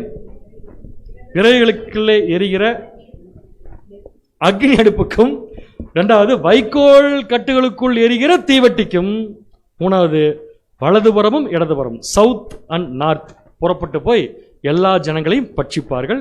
4வது பாயிண்ட், எருசலேம் திரும்பவும் தன் ஸ்தனமாகிய எருசலேமில் குடியேறும். இதுக்கு என்ன விளக்கம் அப்படின்னு என்ன புரிஞ்சுக்கலாம்னா, இப்ப இருக்கிற எருசலேம்ல இல்ல. அப்பதானே இது சொல்ல முடியும். புரியல? இப்ப எருசலேம் இருக்குல்ல, எருசலேம் அது ஒரிஜினல் எருசலேம்ல இல்ல. அப்ப ஒரிஜினல் எருசலேம்னு ஒன்று இருக்கு. அந்த ஒரிஜினல் எருசலேம் திரும்பி உங்களுக்கு கிடைக்க போகுது. தேவன் ஆபிரகாம் கொடுத்த கம்ப்ளீட் பிளேஸையும் என்ன பண்ண போறாங்கன்னா ரெக்கவர் பண்ண போறாங்க. புரியுதா? இந்த பிக்சர்ல வந்து மேல இருக்கிற அந்த படம் எல்லாம் போட்டு காமிச்சிருக்காங்க. அந்த அளவுக்குலாம் லென்த் இருக்குமான்னு நமக்கு தெரியல. ஆனா தேவன் யாருக்கு இந்த இடத்த கொடுத்தாருன்னு பாத்தீங்கன்னா ஆபிரகாம். எப்படி கொடுத்தாரு? வாசிங்க. ஆதியாகமம் 13ஆம் அதிகாரம் 14, 15. ஆதியாகமம் 13ஆம் அதிகாரம் 14-15 வசனங்கள். லோத்து ஆபிராமை விட்டு பிரிந்த பின்பு கர்த்தர் ஆபிராமை நோக்கி, உன் கண்களை ஏறெடுத்து நீ இருக்கிற இடத்திலிருந்து வடக்கேயும் தெற்கேயும் கிழக்கேயும் மேற்கேயும் நோக்கிப் பார். எல்லா பக்கமும் நோக்கிப்பார். நீ பார்க்கிற இந்த பூமி முழுவதையும் நான் உனக்கும். அப்போ ஒண்ணு கொடுத்திருப்பார்ல தேவன் தேசம். அந்த தேசத்துல இப்ப இஸ்ரேல் ஜனங்கள் இருக்காங்களான்னு கேட்கிறேன். கிடையாது. எப்போ வருவாங்க? வருவாங்களா? வருவாங்க. எப்போ வருவாங்கன்னா எல்லாத்தையும் பட்சித்து முடித்ததுக்கு அப்புறமா. இந்த தேசம் தான் வேர்ல்டு கேபிட்டலா மாறப்போகுது. கரெக்டுங்களா? ஆபிரகாமுக்கு எல்லா தேசத்தையும் கொடுத்ததுக்கு அப்புறம் தான் தேவன் ஆசீர்வாதம் கொடுத்தார். உலகத்தை சுதந்திரிக்க போற சந்ததி நீங்க அப்படின்னாரு. அந்த உலகத்தை சுதந்திரிக்க போற சந்ததி முதல்ல தங்கள் தேசத்தை என்ன பண்ணிக்கணும்? ஃபுல்லா தேவன் கொடுத்த மாதிரி சுதந்திரித்துக் கொள்ள வேண்டும் என்று ஏற்கனவே எரேமியா சொல்லியிருக்கிறார். எரேமியா 30ஆம் அதிகாரம் 18ஆம் வசனம். எரேமியா 30ஆம் அதிகாரம் 18ஆம் வசனம். கர்த்தர் சொல்லுகிறது என்னவென்றால், இதோ நான் யாக்கோபுடைய கூடாரங்களின் சிறையிருப்பை திருப்பி. நமக்கு வசனம் தெரியும்.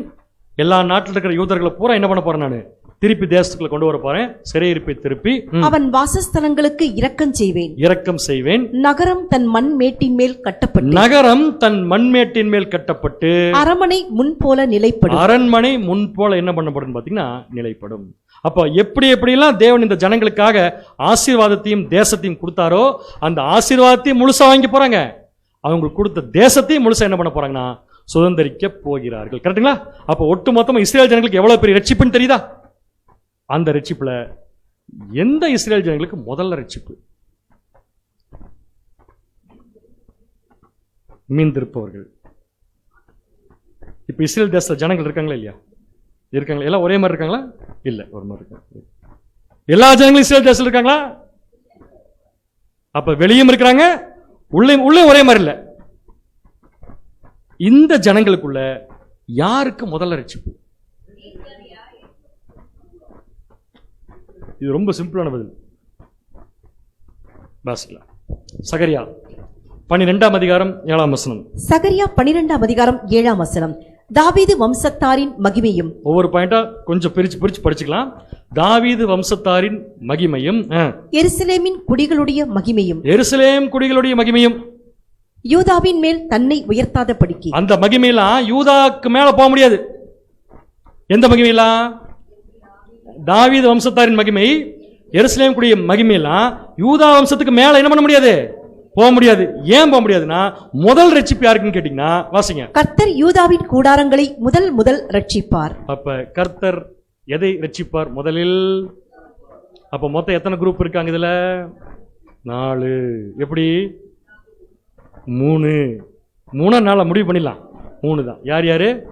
தாவீது வம்சத்தார் ஒருத்தர் இருக்காங்க, அவங்களும் இருப்பாங்க. அவங்களும் இருப்பாங்க. அடுத்து எருசலேமின் குடிகளும் இருக்காங்க, அவங்களும் இருப்பாங்க.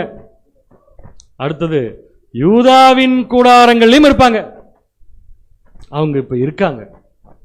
நான் சொல்றது நோட் பண்ணி கண்டுபிடிச்சதெல்லாம் அவங்க இப்ப இருக்காங்க. நாளைக்கு இருப்பாங்களான்னு தெரியாது. ஆனா ரட்சிப்பு யாருக்கு முதல்னா யூதாவின் கூடாரத்துக்கு தான். Tents of Judah. இப்ப நம்ம என்ன கண்டுபிடிக்கணும்? முதல்ல இந்த 3 குரூப் யாருன்னு கண்டுபிடிக்கணும். அப்புறம் யாருக்கு அதுல முதல் ரட்சிப்புன்னு கண்டுபிடிக்கணும். கரெக்டா? இந்த 3 குரூப் யாருங்கிறத தேவன் ப்ராஃபட்டிக்கல் லாங்குவேஜ்ல சொல்லியிருக்கார். ஒரு குரூப் தாவீது வம்சம், இன்னொரு குரூப் எருசலேம் குடிகள், இன்னொரு குரூப் யூதாவின் குடிகள். யூதாவின் குடிகளுக்கு இங்கிலீஷ்ல என்ன வார்த்தை பார்த்தோம்? டென்ட். டென்ட்னா என்ன? கூடாரம். கூடாரத்தில் இருக்கும் ஜனங்கள். அவ்வளவுதான். சோ யார் இந்த 3 பேர்? தாவீதின் வம்சம் யார்? எருசலேம் குடிகள் யார்? யூதாவின் குடிகள் யார்? தேவன் ரட்சிப்புன்னு கை வைக்கிறப்ப முதல் ரட்சிப்பு யாருக்குங்களே? முதல் ரட்சிப்பு யாருக்கு? யூதாவின் குடி. சோ யார் இந்த 3 குரூப்? யூதாவின் குடிகள் என்பது சபை. பாத்தீங்களா? முதல் ரட்சிப்புன்னு எங்க போயிட்டீங்களா? சபைக்கு போயிட்டோம். முற்பிதாக்கள் உயிர்ந்தெழுந்ததுக்கு அப்புறமா சபைக்கு ரட்சிப்பு. சரி, எது ஈஸியோ அது முதல்ல ஆரம்பிக்கலாம். எது ஈஸி? அதுக்கு பதில் சொல்லாம இருக்கிறது ரொம்ப ஈஸி. யூதாவின் குடிகளுக்கு இங்கிலீஷ் என்ன போட்டிருந்தோம்? டென்ட்ல யார் இருப்பாங்க? கரெக்ட், அகதிகள். இல்ல அகதிகள். அவ்வளவுதான், அகதிகள். தாவீதின் வம்சம் என்ன? ராஜவம்சம். சூப்பர். எருசலேம் குடிகள் யாரு? தேசத்தில் இருக்கிற ஜனங்கள். இப்ப இஸ்ரேல் ஜனங்கள் 3 இருக்காங்களா இல்லையா? இப்ப டுடே இருக்காங்களா? இப்ப சொல்லுங்க, யாரு யூதாவின் குடிகள்? யார் யார் அது? இஸ்ரேல் நாட்டுக்கு வெளியே இருக்கிறவங்க. அவங்க தான் முதல்ல உள்ள வரணும். இப்ப சொல்லுங்க, ரட்சிப்பின் பிராசஸ் ஆரம்பிச்ச உடனே, இயேசு கிறிஸ்து 2ஆம் வருகையில் வந்த உடனே முதல் ரட்சிப்பு யாருக்கு? வெளியே இருக்கவங்களுக்கு தான். கரெக்டா? பாத்தீங்களா நம்ம குரூப்ல நியூஸ்? சகோதரர் போட்டாரு, ஒரு 2 பேர் பார்த்துட்டு இதுக்கு நமக்கு என்ன சம்பந்தம் போயிட்டோம். கரெக்ட் தானே? 252 இந்திய யூதர்கள் இஸ்ரேலில் தஞ்சம். யூதாவின் கூடாரம் போட்டிருக்கிறவங்க இந்தியாவில் கூடாரம் போட்டிருக்கிறாங்க. ஆனா எந்த நாட்டுக்கு சொந்தக்காரங்க அவங்க? இஸ்ரேல். சோ முதல்ல இவங்களுக்கு ரட்சிப்பு எப்படி வருதுன்னா, இவங்களை தான் கொண்டு முதல்ல எங்க வைக்கிறாரு? தேசத்துக்குள்ள வைக்கிறார். புரியுதா உங்களுக்கு? அப்ப முதல் ரட்சிப்பு யாருக்கு? யூதாவின் குடிகளுக்கு தான். அதுக்கு ரசல் எழுதின கமெண்ட்ரி பாருங்க. தி ஃபர்ஸ்ட் அப்படிங்கிற வார்த்தை இருக்குல்ல, முதல் அப்படிங்கிறதுக்கு, the restoration of the Jew to Canaan is the beginning of restitution. திரும்ப கொடுத்தலின் காலத்துடைய ஆரம்பங்கிறது எதுனா, யூதர்கள் தங்கள் நாடுகளுக்கு திரும்பி போறது. அப்ப முதல் ரட்சிப்பு யாருக்கு தான்? வெளிநாடுகள் இருந்து தஞ்சம் புகுந்த யூதர்கள் தங்கள் நாடுகளுக்கு திரும்பி போறது. இதோட பிக்சர்ஸ் கூட போட்டிருந்தாங்க. எங்க இருந்து போயிருக்காங்கன்னு பாருங்களேன். அதான் இந்தியா விட்டு ஏன் போனாங்கன்னு தெரியும் நமக்கு. ஆனாலும் தேவனுடைய திட்டம் என்ன இருக்குது? செயல்பட்டு கொண்டிருக்கிறத கண்ணுக்கு நேரம் நம்ம என்ன பண்றோம்னா பார்க்கிறோம். புரியுதா உங்களுக்கு? சோ இப்ப இஸ்ரேல் தேசத்துக்குள்ள இப்ப இருக்கிற ஜனங்களை 3ஆ பிரிக்கலாம். எப்படி எப்படி? தாவீதின் வம்சம், அவங்க யாரு? இன்னைக்கு இருக்கிற ராயல் ஃபேமிலி, இன்னைக்கு இருக்கிற பணக்காரர்கள் சொல்றதை விட ஆட்சி செய்யறவங்க எடுத்துக்கலாம். அடுத்தது எருசலேம் குடிகள், இன்னைக்கு தேசத்துக்குள்ள வந்திருக்கிற ஜனங்கள். 3வது வரப்போகிற ஜனங்கள், அவங்க தான் டென்ட்ல இருக்காங்க. சோ யாரை முதல் ஆசீர்வதிப்பாருன்னா, வரப்போகிற ஜனங்களை தான் ஆசீர்வதிப்பாரு. அவங்களுக்கு ஆசீர்வாதம் என்ன? அவங்களை திருப்பியும் தேசத்துக்குள்ள கொண்டு வந்து சேர்த்துவதுதான். இதுதான் முதல் ரட்சிப்பு. இந்த ரட்சிப்பு கிடைச்சிருச்சுன்னா இஸ்ரேல் ஜனங்கள் எப்படி மாறிடுவாங்க தெரியுமா? வாசிக்கலாம். சகரியா 12ஆம் அதிகாரம் 8ஆம் வசனம். சகரியா 12ஆம் அதிகாரம் 8ஆம் வசனம். அந்நாளிலே கர்த்தர் எருசலேமின் குடிகளை காப்பாற்றுவார். ஒரு நிமிஷம், முதல்ல யாரை காப்பாற்றுவார்? யூதாவின் கூடாரம். புரியுதா? முதல்ல காப்பாத்துறது யாரு? யூதாவின் கூடாரத்தை, வெளிநாட்டிலிருந்து வரவங்கள. ஆனாலும் யாரையும் காப்பாத்துவாரு? அந்நாளில் கர்த்தர் எருசலேமின் குடிகளையும் என்ன பண்ணுவாரு? காப்பாற்றுவார். அடுத்தது, அவர்களில் தள்ளாடினவன் அந்நாளிலே தாவீதை போல இருப்பான். எவர்களில்? வெளியிருக்கவங்க தானே. உள்ள வந்ததுக்கு அப்புறம் தான் அவங்க எருசலேமின் குடிகள். வெளியே இருக்கிறப்ப அவங்களுக்கு என்ன பேரு? யூதாவின் கூடாரம். சோ உள்ள வந்துட்டாங்க, இப்ப எருசலேம் குடிகள் ஆயிட்டாங்க. அப்படி எருசலேம் குடிகள் ஆனவங்க எப்படி இருப்பாங்கன்னா, அந்நாளில் அவர்களில் தள்ளாடினவன் அந்நாளிலே தாவீதை போல இருப்பான். தள்ளாடினவன் யார் மாதிரி இருப்பானமா? யார்? எங்க தள்ளாடினவன்? இஸ்ரேல் தேசத்துக்குள்ள யூதன், ஒரு இஸ்ரேல் நபர் தள்ளாடுறவன் எப்படி இருப்பானமா? இப்ப எப்படி இருப்பான்? தள்ளாடுறவன் தள்ளாடிட்டே இருப்பான். அந்நாளில் எப்படி இருப்பான்? தள்ளாடுறவனே தாவீது மாதிரி இருப்பான். அடுத்தது, தாவீது குடும்பத்தார் அவர்களுக்கு முன்பாக தேவனை போலும். தாவீது குடும்பத்தார் யார்? தாவீது குடும்பத்தார். இப்பதான் சொன்னீங்க, தாவீது குடும்பத்தார் யாரு? இப்ப இஸ்ரேல் ஜனங்கள் எல்லாரும் தேசத்துக்குள்ள வந்தா அவங்களை ஆட்சி செய்ய போறது யாரு? அப்ப இப்ப யார் தாவீதுடைய குடும்பத்தார்? முற்பிதாக்கள். ஞாபகம் வச்சுக்கோங்க, தாவீது குடும்பத்தாருங்க இப்ப யாருங்க? அரசாட்சி செய்யறவங்க. யார் அவங்களுக்கு லீடர்? இப்ப முற்பிதாக்கள். அந்த முற்பிதாக்கள் அவர்களுக்கு முன்பாக, யாருக்கு முன்பாக? இஸ்ரேல் ஜனங்களுக்கு முன்பாக தேவனை போலும் கர்த்தருடைய தூதனை போலும் இருப்பார்கள். திருப்பி ஒரு தடவை படிச்சிடலாமா? முதல் பாயிண்ட் இந்த வசனத்தில் என்னன்னா, யூதாவின் கூடாரத்துக்கு முதல் ரட்சிப்பு. பட் அதுக்காக எருசலேம் குடிகளுக்கு ரட்சிப்பு என்ன பண்ண முடியாது, சொல்ல முடியாது. சோ எருசலேம் குடிகளையும் காப்பாற்றுவார். அப்படி காப்பாற்றும் போது தேசத்துக்குள்ள வந்து சேர்ந்த யூத ஜனங்கள் எப்படி இருப்பாங்கன்னா, தள்ளாடினவன் தாவீதை போல் இருப்பான். 2வது பாயிண்ட். 3வது பாயிண்ட், தாவீது வம்சம். இப்ப அரசாட்சி ஏற்றுக்கொண்ட முற்பிதாக்கள் எப்படி இருப்பாங்க பாத்தீங்கன்னா, அவங்களுக்கு முன்னாடி தேவனை போலம் இருப்பாங்க, கர்த்தருடைய. சோ முதல்ல தேவன் இந்த ஜனங்களை ஆசீர்வதிக்கிறார். வாசிக்கலாம் பாரு, சங்கீதம் 14:7. 14ஆம் சங்கீதம் 7ஆம் வசனம். சியோனிலிருந்து இஸ்ரேலுக்கு ரட்சிப்பு வருவதாக. சியோனிலிருந்து, இதுக்கெல்லாம் விளக்கம் தெரியும் நமக்கு, இஸ்ரேலுக்கு ரட்சிப்பு வருவதாக.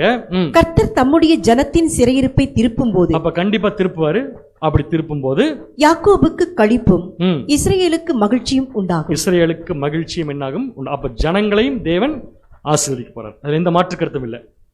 வாசிக்கலாம். ரோமர் 11:26. ரோமர் 11:26. இந்த பிரகாரம் இஸ்ரவேலர் எல்லாரும் ரட்சிக்கப்படுவார்கள். இஸ்ரவேலர் எல்லாரும் இந்த எல்லாருங்கிறது யாரு? இப்படி எடுத்துக்கலாமா? மீந்திருப்பவர்கள் எடுத்துக்கலாமா? அந்த மீந்திருக்கவர்கள் எல்லாரும் ரட்சிக்கப்படுவார்கள். மீட்கிறவர் சீயோனிலிருந்து வந்து அவ பக்தியை யாக்கோபை விட்டு விலக்குவார் என்று. யாக்கோபை விட்டு நீக்குவார். அப்படி நீக்கும் போது அவர்களில் தள்ளாடினவன் அந்நாளிலே யாரை போல் இருப்பான்? என்ன அர்த்தம் அதுக்கு?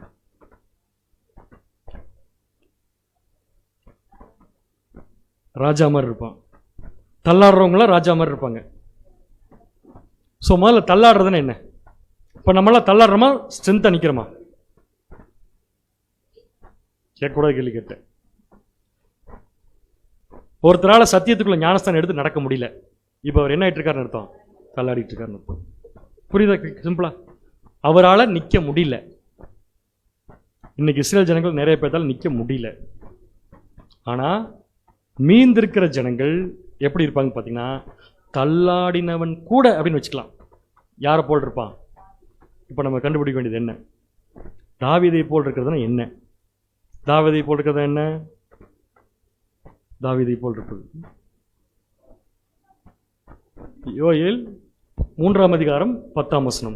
யோயேல் 3:10. உங்கள் மண்வெட்டிகளை பட்டயங்களாகவும். இங்கே கேட்ட மாதிரி இருக்குல்ல, சடனா ரீகால் பண்ண முடியல. 3ஆம் உலகம் சரியான பதில். ஓகே. உங்கள் மண்வெட்டிகளை பட்டயங்களாகவும் உங்கள் அறிவாள்களை ஈட்டிகளாகவும் அடியுங்கள். பலவீனனும் தன்னை பலவான் என்று சொல்வானாக. பலவீனனும் அப்ப தள்ளாடினவன் தாவீதை போல் இருப்பாங்கிறதுக்கு என்ன அர்த்தம்னா, பலவீனன் கூட எப்படித்தான் இருப்பான்னு பார்த்தீங்கன்னா ஸ்ட்ராங்கா இருப்பான். யார் மாதிரி ஸ்ட்ராங்கா இருப்பான்? நீங்க சொல்லுங்க பார்க்கலாம். பைபிள்ல ஸ்ட்ராங்கா இருந்தது யார் இருக்கிறதுலே? என்ன மாதிரி பதில் பாரு, தாவீதாமா. பைபிள்லயே ஸ்ட்ராங்கா இருந்தது யார் இஸ்ரேல் ஜனங்கள்ல? சிம்சோன்.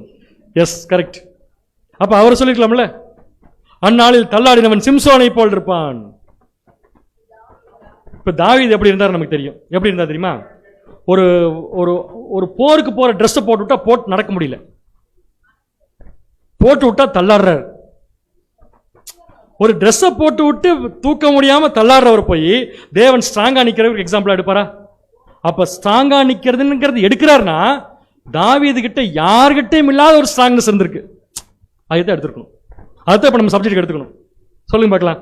தாவீது கிட்ட இருந்ததுலேயே மிகப்பெரிய ஸ்ட்ராங்கான விஷயம் இது தேவன். சரியான பதில். இதுக்கு மார்க் கொடுத்தது அவன் ஒரு வழி இல்லை. என்னன்னு கேட்டீங்கன்னா, எல்லாரும் ஆடுறாங்க, தாவீது மட்டும் ஸ்ட்ராங்கா நிற்கிறார். கோலியாத். இந்த இடத்துல எது ஜெயிக்க வச்சது தாவீத? விசுவாசம். அப்படின்னு என்ன புரிஞ்சுக்கலாம்? இப்ப எல்லா யூதர்களும் தள்ளாடிட்டு இருக்கிறாங்க, விசுவாசம் இல்லை. யார் மேல விசுவாசம் இல்லை? மேசியா இல்ல. தேவன் மேல விசுவாசம் இருக்கு, மேசியா இல்ல. இப்ப எல்லாம் தள்ளாடுறாங்களே. இப்ப சொல்றாரு, இங்க தள்ளாடிட்டு இருக்கிறவன்லாம் நாளைக்கு கண்ணுக்கு தெரிய ராஜ்யம் வரும்போது முற்பிதாக்கள் சார்ஜ் எடுத்து எல்லாத்தையும் கிளியர் பண்ணும்போது எப்படி நிப்பாங்கன்னா விசுவாசத்தில் நிற்பாங்க. புரியுதா? என்ன விசுவாசத்துல? என்ன விசுவாசத்துல? மேசியாவை ஏற்றுக்கொள்றதையும் சரி, தேவனை ஸ்ட்ராங்கா நம்புறதுலையும் சரி, யார் மாதிரி நிற்பாங்கன்னா தாவீது மாதிரி. ஸோ தாவீது யாரை நம்பி போனார்னா தேவனை நம்பி போனார். யாருடைய பலத்தில் நின்னார்னா தேவனுடைய பலத்தில் நின்னார்.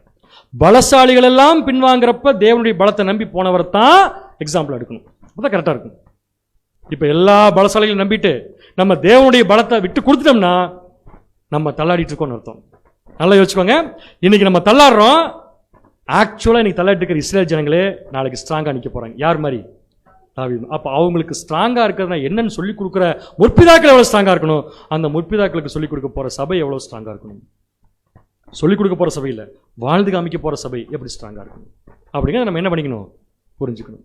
இந்த முற்பிதாக்கள் இஸ்ரேல் ஜனங்கள் பார்வையில் எப்படி இருப்பாங்க? இப்ப தேவன் தன் பார்வையை சொல்லிட்டார், தள்ளாடினவன் தாவீதை போல இருப்பான். இஸ்ரேல் ஜனங்கள் பார்வையில் எப்படி இருப்பாங்க முற்பிதாக்கள்? தாவீது குடும்பத்தார். தாவீது குடும்பத்தார் புரிஞ்சுட்டு உங்களுக்கு ராயல் ஃபேமிலி, அரசாட்சி செய்ய போற முற்பிதாக்கள். அந்த முற்பிதாக்கள் இஸ்ரேல் ஜனங்களுக்கு முன்பாக தேவனை போலவும் கர்த்தருடைய தூதனை போலவும் இருப்பார். அப்ப முற்பிதாக்கள் தேவன். சரி இருக்கட்டும், அப்ப தேவன் தானே. முதல்ல என்ன எடுத்துடலாம்னா, முற்பிதாக்கள் இஸ்ரேல் ஜனங்களுக்கு எப்படி இருப்பார்கள் என்றால் கர்த்தருடைய தூதனை போல் இருப்பார்கள். இந்த ஸ்லாங் இஸ்ரேல் ஜனங்களுக்கு நல்லாவே தெரியும். ஏன்னா வனாந்திர பிரயாணம் முழுக்க கர்த்தருடைய தூதனுடைய கைடன்ஸ் தான் இருந்தாங்க. அப்ப தேவன் என்ன சொல்றாரு, உங்களுக்கு ப்ராப்பர் கைடு யாருன்னா முற்பிதாக்கள் தான். அப்ப முற்பிதாக்கள் எப்படி இருப்பாங்க, இவங்களுக்கு கர்த்தருடைய தூதனை. ஏற்கனவே ஒரு கர்த்தருடைய தூதனை பார்த்திருக்காங்களே இவங்க வனாந்திர பிரயாணம் முழுக்க. யாருக்கு அது? நம்முடைய ஆண்டவராகிய இயேசு கிறிஸ்து. திங்க் பண்ணி பாருங்க, அவங்க பூமியில வாழ்ந்தப்ப ஆண்டவராக இயேசு கிறிஸ்து அவங்களுக்கு தூதனாக்கி அவங்களை கைட் பண்ணார். இவங்க ரட்சிப்புக்குள்ள வரும்போது முற்பிதாக்களே இவங்களுக்கு எப்படி இருப்பாங்க பார்த்தீங்கன்னா ப்ராப்பர் கைடா இருப்பாங்க. மீனிங். யாத்திராகமம் 23ஆம் அதிகாரம் 20ஆம் வசனம். யாத்திராகமம் 23ஆம் அதிகாரம் 20ஆம் வசனம். வழியில் உன்னை காக்கிறதற்கும் நான் ஆயத்தம் பண்ணின ஸ்தானத்துக்கு உன்னை கொண்டு போய் சேர்க்கிறதற்கும். நான் ஆயத்தம் பண்ண ஸ்தானத்திற்கு உன்னை கொண்டு போய் சேர்ப்பதற்கும் இதோ நான் ஒரு தூதனை உனக்கு முன்னே அனுப்புகிறேன். எதுக்காக அந்த வசனத்தை போட்டு நினைக்கிறீங்க? சப்ஜெக்ட் பேர் சொல்லுங்க, பேசிக் சப்ஜெக்ட் பேர்.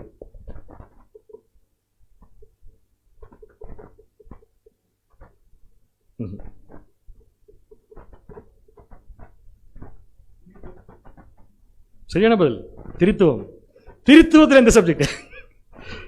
பேசிக் சப்ஜெக்ட். சூப்பர். பழைய ஏற்பாட்டில் இயேசு கிறிஸ்து. எதுக்காகனா இயேசு கிறிஸ்து ஒரு பிரதான தூதனா இருந்தார் என்பதை ப்ரூவ் பண்றதுக்காக எடுப்போம் அந்த வசனத்தை. இப்போ முற்பிதாக்கள் அப்படித்தான் இருக்க போறாங்க. யாருக்குன்னா இஸ்ரேல் ஜனங்களுக்கு. இன்னொரு வசனம் வாசிக்கலாம் பாருங்க. ஏசாயா 63ஆம் அதிகாரம் 9ஆம் வசனம். ஏசாயா 63ஆம் அதிகாரம் 9ஆம் வசனம். அவர்களுடைய எல்லா நெருக்கத்திலும் அவர் நெருக்கப்பட்டார். அவருடைய சமூகத்தின் தூதனானவர் அவர்களை ரட்சித்தார். அப்ப இப்ப யார் இஸ்ரேல் ஜனங்களை ரட்சிக்க போறது? முற்பிதாக்கள் ரட்சிக்க போறாங்க. அவர் தமது அன்பின் நிமித்தமும் தமது பரிதாபத்தின் நிமித்தமும் அவர்களை மீட்டு பூர்வ நாட்களில் எல்லாம் அவர்களை தூக்கி சுமந்து வந்தார். இப்ப பூர்வ நாட்கள் பூரா அவங்களை தூக்கி சுமக்க போறது யாரு? இஸ்ரேல் ஜனங்களை தூக்கி சுமக்க போறது யாருன்னு கேட்கிறேன். முற்பிதாக்கள். எது வரைக்கும்? அது இப்ப சப்ஜெக்ட் இல்ல. அதுக்கப்புறம் முற்பிதாக்கள் என்ன ஆவாங்க அப்படிங்கிற பத்தின விஷயமே இப்ப சப்ஜெக்ட் இல்ல. ஆனாலும் ஒரு டைம் வர வரைக்கும் முற்பிதாக்கள் அவங்கள ஒரு தூதன் மாதிரி இருந்து என்ன பண்ணுவாங்கன்னா கைட் பண்ணுவாங்க. அடுத்தது தேவனை போலவும் இருப்பார்கள். இதுக்கு என்ன மீனிங்? பைபிள்ல தேவன் என்றால் யாரை குறிக்கும்? வயிறே தேவன். சப்ஜெக்ட் திருத்துவம். தேவன் இயேசு கிறிஸ்துக்கு தேவன் போட்டிருக்கே அப்படின்னு ஒரு கேள்வி கேட்டு இயேசு கிறிஸ்துக்கு தேவன்கிற பேர் சொல்றப்ப அது பிதாவாகிய தேவன் எடுத்துக்கிட்டா வயிறே தேவன் போட்டிருக்குது, நம்மள தேவன் போட்டிருக்குது, பார்வோன தேவன் போட்டிருக்கேன்னு கொஸ்டின் கேட்போம். அப்ப தேவன் என்றால் பிதாவாகிய தேவனை என்ன பண்ணாது? குறிக்காது. ஸோ தேவன் அப்படிங்கிற வார்த்தைக்கு இன்னொரு அர்த்தம் இருக்கு. அது என்னன்னு சொல்லி பார்த்தீங்கன்னா மைட்டி, வல்லமை உள்ளவர்கள். அப்போ முற்பிதாக்கள் இஸ்ரேல் ஜனங்களுக்கு என்னவா இருப்பாங்க? வல்லமை. 100% அவங்களுடைய கண்ட்ரோலில் தான் இவங்க இருப்பாங்க அப்படிங்கிறது நம்ம என்ன பண்ணிக்கலாம்னா தெரிந்து கொள்ளலாம். இதை பற்றி நம்ம ஏற்கனவே ஒரு சப்ஜெக்டில் பார்த்துருக்கோம். முற்பிதாக்களுடைய பங்கு இஸ்ரேல் ஜனங்களுடைய ரட்சிப்புல என்னங்கிறத வாசிக்கலாம் பாருங்க. ஏசாயா 1ஆம் அதிகாரம் 25ஆம் வசனம் 26ஆம் வசனம். ஏசாயா 1ஆம் அதிகாரம் 25 26ஆம் வசனங்கள். நான் என் கையை உன்னிடமாய் திருப்பி உன் களிம்பு நீங்க உன்னை சுத்தமாய் புடமிட்டு. பேசிட்டு இருக்கிறது தேவன் யார்கிட்டன்னு? இஸ்ரேல் ஜனங்களை. இஸ்ரேல் ஜனங்களை தேவன் என்ன பண்ண போறோம்? களிம்பு நீக்க சுத்தமா என்ன பண்ண போறாருமா? புடமிட. அப்ப இஸ்ரேல் ஜனங்களுக்கு என்ன இருக்கு? களிம்பு இருக்கு. என்ன களிம்பு இருக்கு? இயேசு கிறிஸ்துவை ஏற்றுக்கொள்ளாமை, இன்னும் நாட்டுக்கு வந்து சேராமை இதெல்லாம் இருக்கு. உன்னை களிம்பு நீங்க சுத்தமாய் புடமிட்டு உன் ஈயத்தை நான் என்ன பண்ணிடுவேன்? நீக்குவேன். அடுத்தது உன் நியாயாதிபதிகளை முன் இருந்தது போலவும். உன் நியாயாதிபதிகளை எங்க இருந்த மாதிரி? முன் இருந்தது போலவும். உன் ஆலோசனைக்காரரை ஆதியில் இருந்தது போலவும் திரும்ப கட்டளையிடுவேன். பின்பு நீ நீதிபுரம் என்றும். அப்படி வந்ததுக்கு அப்புறமா உனக்கு என்ன பேருனா நீதிபுரம். நீதிபுரம் என்ன அர்த்தம்? நீதி. அங்கதான் நீதி இருக்கு. நீதிபுரம் என்றும் சத்திய நகரம் என்றும் பெயர் பெறுவாய்.